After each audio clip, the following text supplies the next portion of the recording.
দাসপুর ব্লকের গোবিন্দপুর ফুটবল ময়দানে সাড়ম্বরে পালিত হয়ে গেল বিশ্ব আদিবাসী দিবস।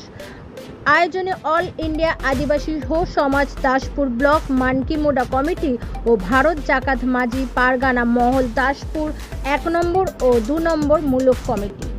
সকাল 10টায় পতাকা উত্তোলন ও পুষ্পার্ঘ অর্পণ শ্রদ্ধা জ্ঞাপন করে অনুষ্ঠান সূচি শুরু হয় এবং সকাল 10:30 শুরু হয় বাইক র্যালি। এই বাইক র্যালি অনুষ্ঠানে অসংখ্য আদিবাসী সম্প্রদায়ের যোগদান ছিল চোখে পড়ার মতো।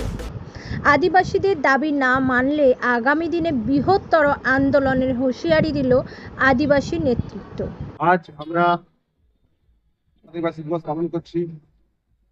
গোবিন্দপুর থেকে আমরা র্যালির মাধ্যমে শুরু করেছিলাম। আমাদের একটাই জিনিস, মেলা খেলা বা অনুদান নয়, আমরা চাই আমাদের আদিবাসী সমাজের অধিকার, সাংবাদিক অধিকার, যেটা আমরা পাচ্ছি না। আর একটা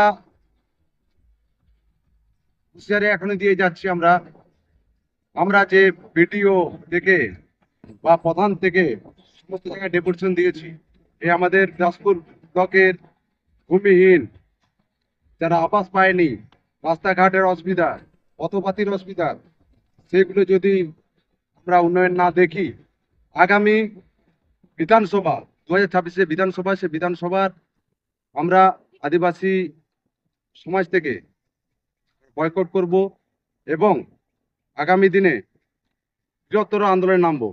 আগামী দিনে আমরা 2026 আগে ভোট বয়কট এবং বৃহত্তর আন্দোলন, সে পথ অবরোধ হোক বা কিছু হোক, আমরা করার জন্য তৈরি হচ্ছি। জয়।